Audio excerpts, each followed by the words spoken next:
Bueno, aquí le comenté ayer que el fin de semana, al encabezar un acto con motivo del Día de los Pueblos Indígenas y también con motivo de lanzar una campaña de reforestación en la zona del Popocatépetl, la presidenta Claudia Sheinbaum planteó reivindicar la memoria de las comunidades indígenas cambiando el nombre del Paso de Cortés por Paso de los Pueblos Indígenas. No es la primera vez que la presidenta hace ese tipo de propuestas. Ya se le cambió el nombre a la calle de Puente de Alvarado por Calzada México Tenochtitlan. Y pues ahora nuevamente se está lanzando esta idea y quizá parte de la razón por la que se hace es para que se discutan cosas distintas a algunas en las que la opinión pública ha sido, pues, se ha diferenciado, digamos, una parte de la opinión pública con lo que ha propuesto el gobierno, por ejemplo, en el tema de los derechos de las audiencias. Lo pongo simplemente como posibilidad, un giro a la discusión pública. Pero en todo caso, bueno, pues lo propone la presidenta y por esa misma razón, pues hay que tratarlo informativamente. Así que vamos a platicar al respecto con un conocedor de estos temas, Enrique Ortiz, historiador y escritor, conocido en las redes sociales como Tlatuani Cuauhtémoc. ¿Cómo estás, Enrique? Gusto tenerte nuevamente en el programa. Gusto en saludarte, Pascal. Muchas gracias por la invitación. Bueno, pues vámonos al origen. Se denomina Paso de Cortés porque por ahí pasaron Hernán Cortés, sus hombres y también los indígenas que los acompañaron en la conquista de Tenochtitlán. Efectivamente, sabemos que Hernán Cortés, después de la matanza de Cholula, la cual se concretó alrededor del 18 de octubre de 1519, decide avanzar hacia Tenochtitlan a pesar de las advertencias y el temor de Moctezuma, ¿verdad? De que estos extranjeros entren pues en la gran capital mexica, en Tenochtitlan. Por lo que sabemos que pasa entre los dos volcanes, ¿no? El Popocatépetl y el Iztaccíhuatl, entre el 1 y 3 de noviembre. Eh, para llegar hacia dónde, Bernal Díaz del Castillo dice que llegan hacia Tamanalco, que es Tlalmanalco, lugar entrañable donde hay una magnífica capilla abierta del siglo XVI que invito a las personas a que lo visiten. Entonces, esa es la razón por la que se le conoce como Paso de Cortés. Sabemos, de acuerdo a las fuentes, que había dos caminos, precisamente el Paso de Cortés y otro que estaba despejado, que estaba incluso limpio y que de acuerdo a los huejotzingas le comentan a Hernán Cortés que por ese camino, ese segundo camino que se ve limpio, que se ve menos escabroso, ahí hay una guarnición mexica que los está esperando para atacarlos, para emboscarlos. El camino que va hacia Paso de Cortés está cubierto de árboles talados, ¿no? Es parte de esta artimaña, pues para que obviamente se decanten por el segundo camino. Obviamente Hernán Cortés, el astuto, pues decide tomar el consejo de los huejotzingas y tomar esta senda, pues a gran altura que pasa a través de estos dos volcanes nevados. Ya, bueno, ¿y desde cuándo, el resto de la historia la conocemos, la hemos platicado contigo, pero ¿desde cuándo comienza este sitio a aparecer, pues en la literatura o en los escritos o en las crónicas con el nombre de Paso de Cortés? Desde mediados del siglo XVI, ¿no? Queda como una gesta de Hernán Cortés, pues porque no es fácil, ¿no? Aquellos que han ido hacia Tlamacas, aquellos que han llegado precisamente a este punto, pues saben que no es fácil, ¿no? Imaginemos que en aquel momento no había carreteras, entonces el esfuerzo era considerable. Y aquí, Pascal, me encantaría pues mencionar este tema, ¿no? Esta fijación de este gobierno y el pasado con la figura de Hernán Cortés y con el episodio histórico de la conquista de Tenochtitlan.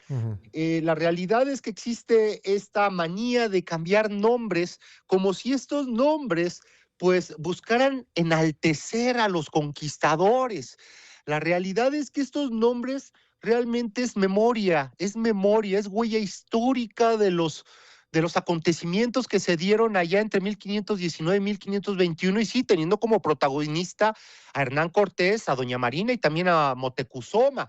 Pero no es un tema de exaltar, es un tema de memoria, es recordarnos a los mexicanos que vivimos todavía en estos tiempos, pues en qué lugar sucedió qué acontecimiento protagonizado por quién.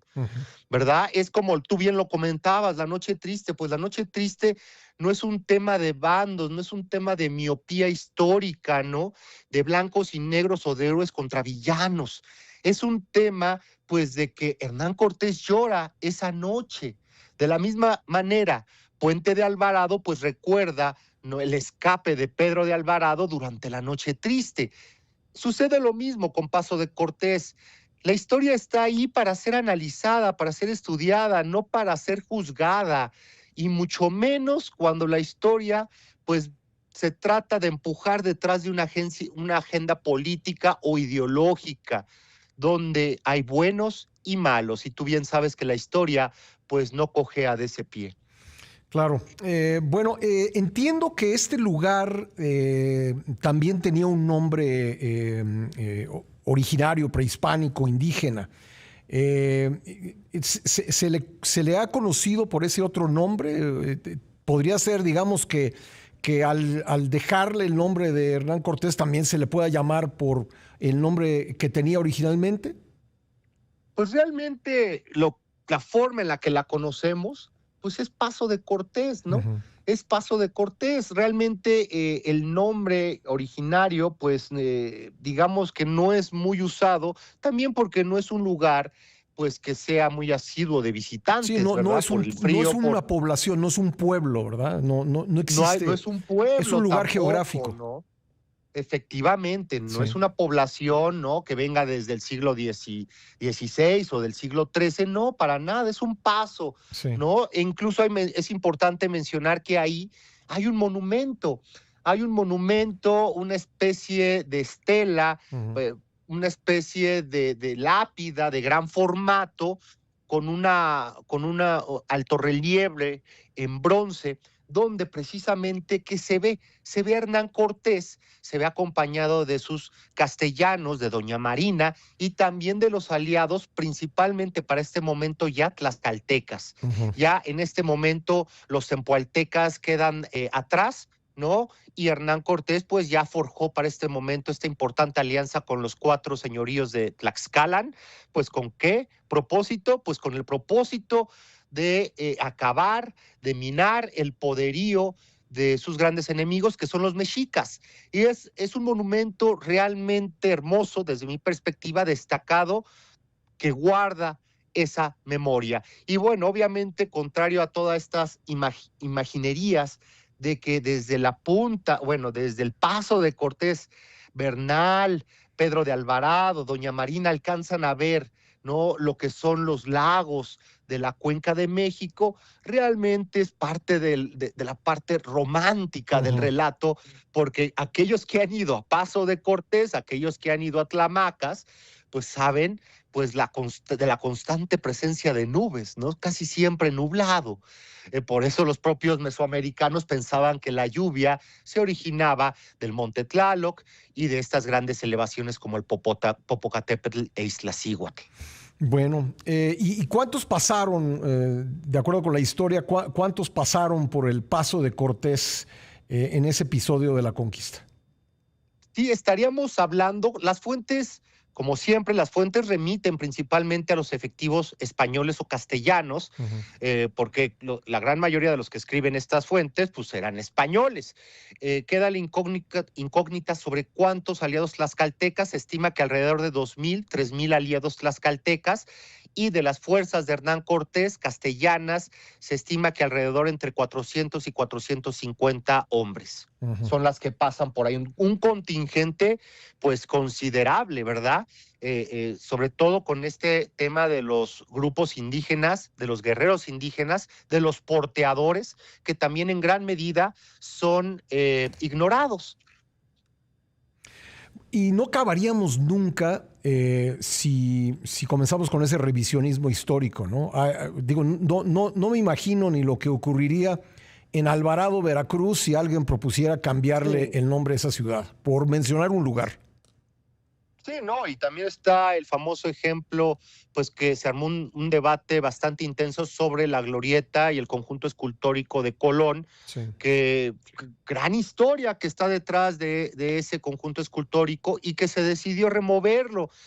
Realmente, y con eso se rompe estas diferentes glorietas o paradas que narraban los diferentes orígenes de los mexicanos, ¿no? Ahí está Cuauhtémoc, ahí está o estaba Colón, y las diferentes etapas de la historia de estas tierras. Y la otra, tampoco podemos negar pues la sangre española que corre por las venas de gran parte de los mexicanos, más no por las venas de todos los mexicanos, ¿verdad? Porque ahí están los pueblos originarios y que realmente fueron ignorados, que fueron realmente empujados, ¿verdad? Al lado, hacia lugares donde pues realmente no tenían muchas oportunidades de crecer, de prepararse, ¿no? Y esto no es solo un tema, como nos lo quieren presentar, no es solo un tema del virreinato de la Nueva España, es un tema también de la negligencia de los gobiernos mexicanos durante gran parte del siglo XIX y del siglo XX. Sí, claro, sí. Es decir, el hecho de que vivan la marginación y es algo condenable. Buena parte de la población indígena de este país, pues no solo es culpa de quienes vinieron a estas tierras a conquistar, sino lo que pasó en los siglos subsecuentes, ¿no? Claro, y ahí está el levantamiento zapatista, ¿no? En 1994, Sí. donde no les queda otro camino más que alzarse en armas para hacerse visibles, no solamente ante el gobierno, sino ante instituciones internacionales y hacia el propio pueblo de México. Entonces, no podemos basar o realmente este tipo de decisiones, pues es un reduccionismo histórico que sigue sobre todo temas ideológicos, ¿verdad? Del partido ahorita que está en el poder, donde pues se busca esta división, se busca causar este encono e incluso podría llegarme a atrever que se trata de cortinas de humo que buscan distraer la opinión pública de otros temas de gran importancia nacional. Yo también tengo esa impresión, pero ya nada más para acabar con el tema del revisionismo, ¿qué hacemos decía yo, con Alvarado? ¿Qué hacemos con el río Grijalva? ¿Qué hacemos con el Palacio de Cortés de Cuernavaca? ¿Qué hacemos con la zona de la Ciudad de México conocida como Villa de Cortés? Incluso hay una parada de la línea 2 del metro en ese lugar. En fin, sería larguísima la lista, ¿no? Claro, es negar nuestros orígenes, es negar nuestra historia, es negar todos estos acontecimientos que con esta fijación de la conquista de Tenochtitlan, pues bueno, es cuando se empieza a dar este mestizaje no solamente entre personas, que sí, claro que sí, llevó muchísima violencia, pero que también ahí es donde se forja la identidad de nosotros como mexicanos, con nuestros platillos culinarios, con nuestras tradiciones, con nuestra religiosidad, con nuestras catedrales y con nuestros templos y con nuestras zonas arqueológicas. Y como tú bien dices, la lista es larga y es imposible de borrar, ¿verdad? Ahí seguirán estas huellas, esta memoria, pues de aquellos hombres y mujeres, pues que fueron protagonistas de la historia nacional. Pues efectivamente. ¿Qué sería de nuestra... No se explica nuestra gastronomía sin el mestizaje, ¿no? Claro, y no se explica esta devoción católica tan fuerte sin la presencia de los castellanos, y no se explica incluso nuestra forma barroca de hablar y nuestros platillos barrocos sin la presencia del virreinato, ¿verdad? Entonces es algo pues que nosotros llevamos ahí y solamente cambiando nombres, pues bueno, no se va a poder borrar esos acontecimientos y esas huellas seguirán en la memoria colectiva, en los libros, en las crónicas, en las fuentes. Y además ya por último, paso de los pueblos indígenas, pues ese podría ser cualquier lugar de la República Mexicana, ¿no? No tiene ningún tipo de coherencia ni ningún tipo de respaldo histórico, ¿verdad? No tiene ningún sentido. Es que caemos nuevamente en estos opuestos, ¿verdad? De Hernán Cortés pasa por ahí. Hernán Cortés es el gran villano. entonces, ¿quiénes son los buenos? ¿Quiénes fueron pues sí, los indígenas? Pero como tú bien dices, esa ruta pues ni siquiera era usada en gran medida por los grupos indígenas, por la dificultad que conllevaba y por el clima adverso que uno puede encontrar allá arriba, lluvia, neblina, pues no era muy usado realmente en tiempos prehispánicos esa ruta. Entonces realmente es un tema, ahí claramente te das cuenta que es un tema de ideología política, ¿no? Donde hay héroes y villanos y así se clasifica esta historia maniquea, pues que es muy triste, porque así no es la historia. La historia no es blancos y negros, sino que está llena de matices grises. Y es para estudiarla, no para juzgarla. Gracias, Enrique, muy amable. Un gusto. Gracias, Pascal. Buena tarde. Gracias, Enrique Ortiz, conocido en las redes sociales como Tlatoani Cuauhtémoc, historiador y escritor con quien hemos platicado aquí en este espacio en muchas ocasiones.